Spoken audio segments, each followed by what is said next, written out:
நீங்கள் பார்த்துட்டு இருக்க கோயில் அருள்மிகு கோதண்ட ராமசுவாமி திருக்கோயில். சுமார் 1000 ஆண்டுகள் பழமையான இந்த கோயில் சேலம் மாவட்டத்தின் மிகவும் பிரபலமானதுங்க.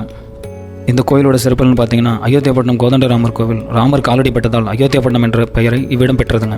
இங்குள்ள ஒவ்வொரு கல்லிலும் கவி பாடுகின்றன. கலைநுட்ப வேலைப்பாடுகள் மிக்க தூண்களை தட்டினால் பல்வேறு இசை ஒலிகள் எழுந்து மனதை மயக்குகின்றன. தாரமங்கலம் கைலாசநாதர் பெருமாள் கோயில், திருச்செங்கோடு முருகன் கோயில், மதுரை திருமலை நாயக்கர் மகள் ஆகியவற்றுடன் இந்த கோயிலும் ஒரே காலத்தில் திருமலை நாயக்கரால் கட்டப்பட்டது என்பது ஸ்தல வரலாறு சொல்லுகிறது. இதற்கு இங்குள்ள பிரம்மாண்டமான சிற்பங்களே சாட்சி. சிற்பக்கலைக்கு மட்டுமல்ல, ஓவியக்கலைக்கும் பெயர் பெற்றது இக்கோயில். இவ்வளவு ஆண்டுகளாகியும் காலத்தால் அழியாத அன்றைய அற்புத ஓவியங்கள் கோயிலின் சீலங்கில் பார்ப்போரை சிலிப்படைய வைக்கின்றன. 5 நிலை ராஜகோபுரமும் உயர்ந்த விளக்கு தூணும் கொண்ட கோயில் இது. விளக்கு தூணின் அடியில் கருடாளவார், சங்கு, சக்கரம் ஆகிய உருவங்கள் காணப்படுகின்றன. இது கிழக்கு திசை நோக்கிய கோயில்ன. மூலவர் ராமர் பட்டாபிஷேக குலத்தில் காட்சி தருகிறார். கருவறை 3 நிலை விமானத்தோடு விளங்குகிறது.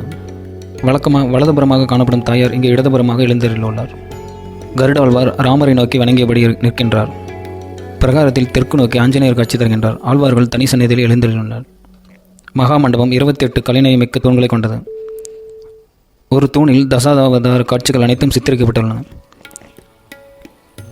இசைக்கும் தூண் ஒன்று உள்ளது. மேற்கூரையில் அழகிய ஓவியங்கள் தீட்டப்பட்டுள்ளன. கண்ணன் கோவியரோடு நீராடும் காட்சியும் சித்தரிக்கப்பட்டுள்ளது. மண்டபத்தின் மீது சமீப காலத்தில் உருவாக்கப்பட்ட பார்க்கடல் பள்ளி கொண்ட நாராயணன், பாமா ருக்மணி கதை சிற்பங்கள் அழகாக காணப்படுகின்றன. ராமனை அழைத்துவிட்டு அயோத்தி செல்லும் வழியில் ராமர் இங்கு தங்கி விபீஷணருக்கு பட்டாபிஷேக ராமனாக காட்சியளிக்கிறார்கள். ஆகவே இந்த ராமர் பட்டாபிஷேக ராமர் என அழைக்கப்படுகிறார்.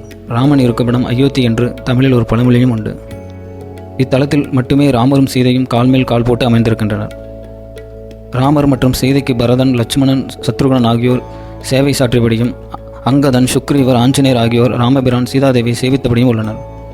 இத்திருத்தலத்தில் வடதிசையில் தனியாக சிறு சன்னதி அமைத்து கொண்டு குடிகொண்டுள்ள ஆண்டாளுக்கு பூரம் நட்சத்திரம் அன்று மாலை 4 மணி முதல் 6 மணி வரை கூட்டு பிரார்த்தனை நடைபெறுகிறது. அப்போது திருப்பாவையும் பாடப்படுகிறது. புரட்டாசி மாதத்தின் 5 சனிக்கிழமைகளும் சிறப்பு வழிபாடு நடைபெறும். 3வது சனிக்கிழமை ராமர் சீதை கல்யாண உற்சவம் நடைபெறுகிறது.